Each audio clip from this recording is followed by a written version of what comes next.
Assalamualaikum warahmatullahi wabarakatuh.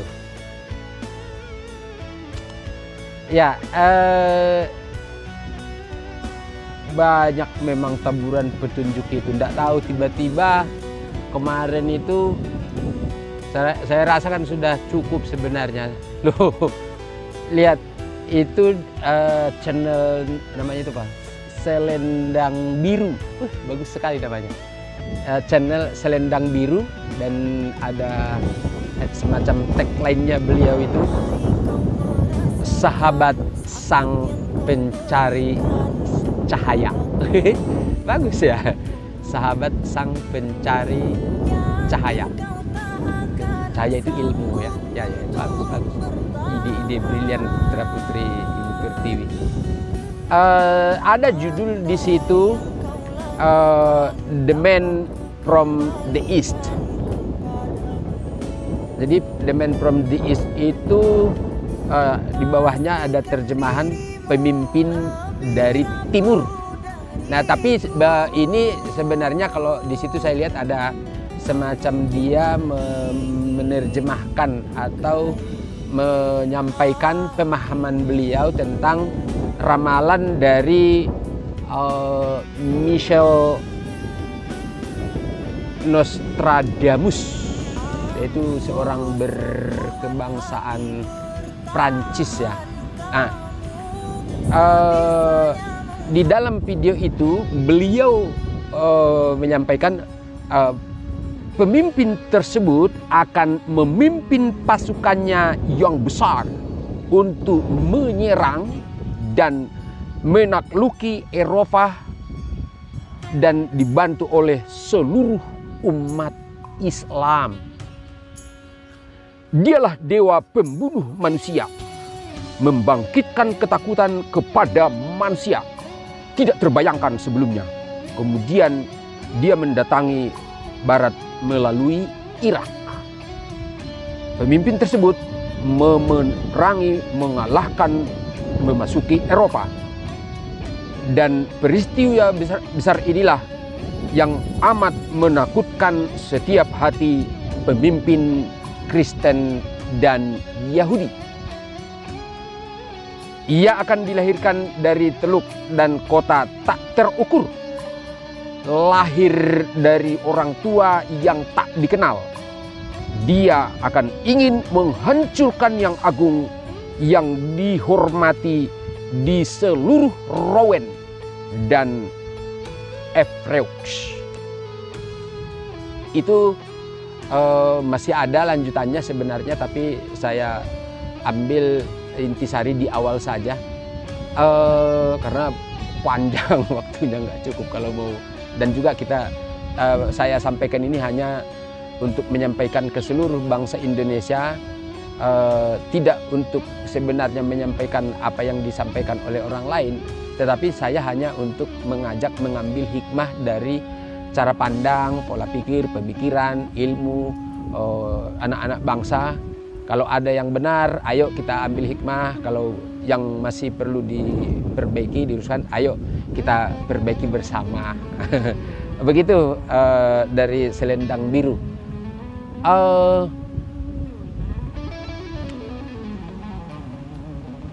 Gimana ya? Saya memang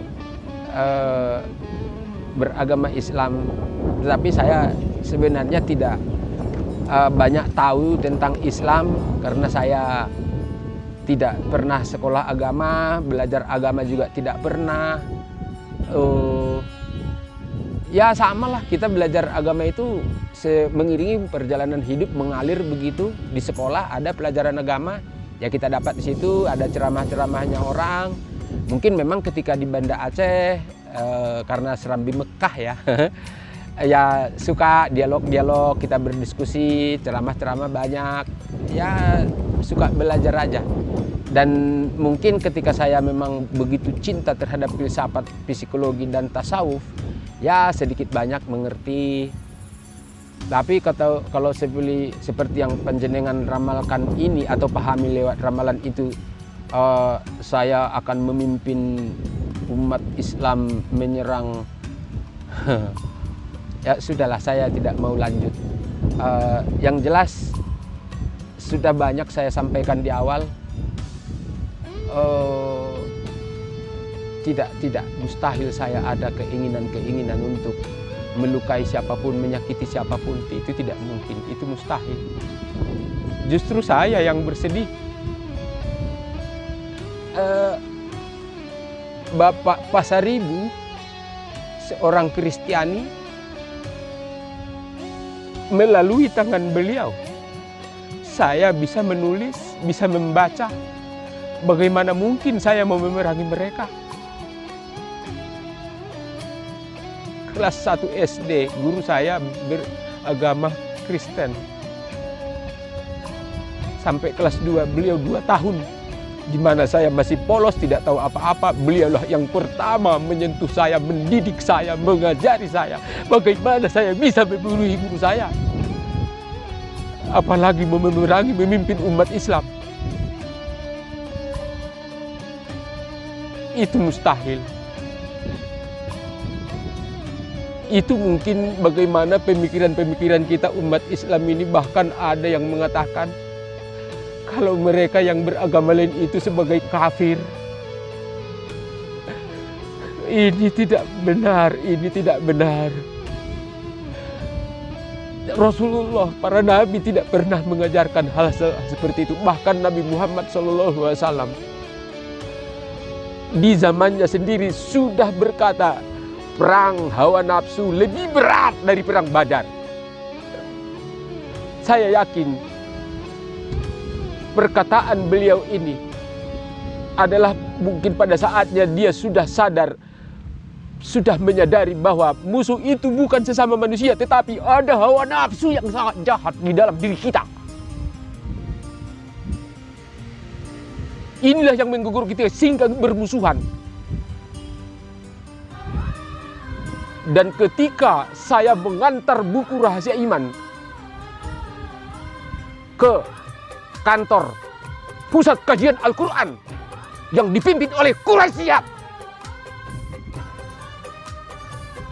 tertulis seperti prasasti, membumikan Al-Quran. Wahai Quraisy Shihab, saya Juan Siregar, manusia Al-Quran. Saya tantang kau.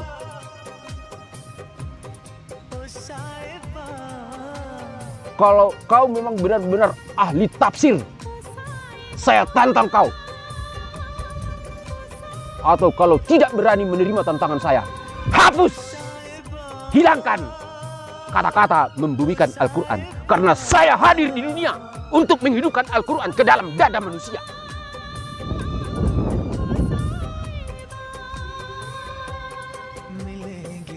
Jangan remehkan Al-Quran.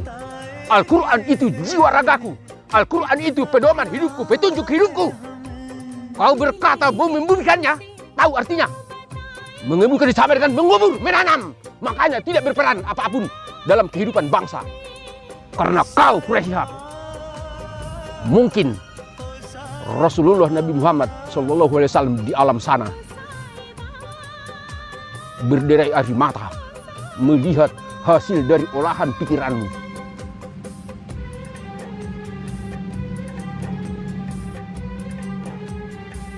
Begitulah jahat. Hawa nafsu menyesatkan jalan pikiran. Dan semua tafsir-tafsir yang dibuat oleh manusia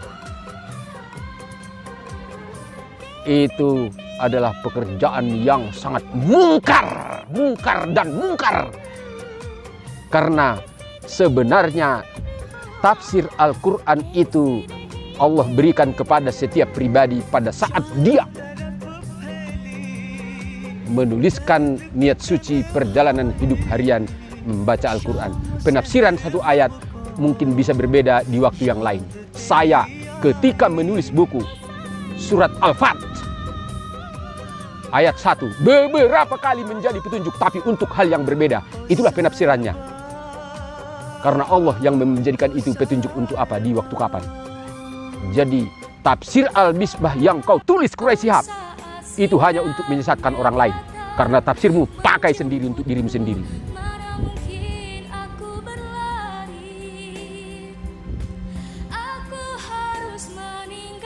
saudaraku sebangsa dan setanah air. Banyak perjalanan hidup yang membuat kita tidak sadar melakukan keburukan. Padahal niat suci kita, saya yakin Pak Quraish Shihab, saya begitu dalam mengenal panjenengan Pak Quraish Shihab. Di waktu Ramadan, bagaimana panjenengan menjelaskan tentang syukur, ibarat periuk, memfungsikan segala sesuatu sesuai fungsinya, itulah makna syukur. Banyak saya belajar dari panjenengan. Jadi seperti itu, yang baik terlihat buruk, yang buruk terlihat baik. Begitu banyak kebaikan demi kebaikan keluar biasaan dari seorang Quraish Shihab yang memang begitu luar biasa jenius.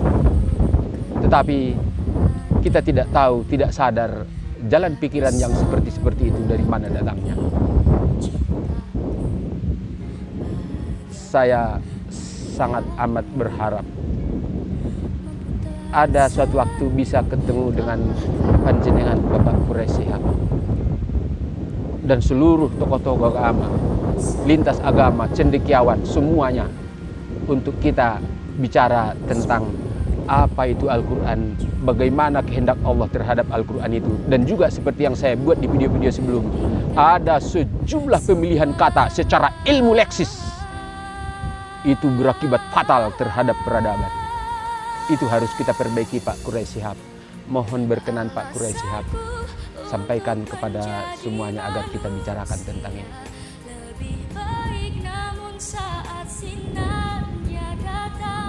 Saya kira ini akhir dari video-video yang berseri-seri ini sebagai ikhtiar saya untuk mengajak seluruh bangsa Indonesia menemukan kesalahan demi kesalahan untuk segera kita kembali ke jalan Allah, agar kita bisa bekerja sama gotong royong mewujudkan Indonesia pusat ilmu dan peradaban suci, negara bagai surga. Insya Allah dengan kita bekerja sama sesama keturunan leluhur putra putri Nusantara. Satukanlah lagi di syurga.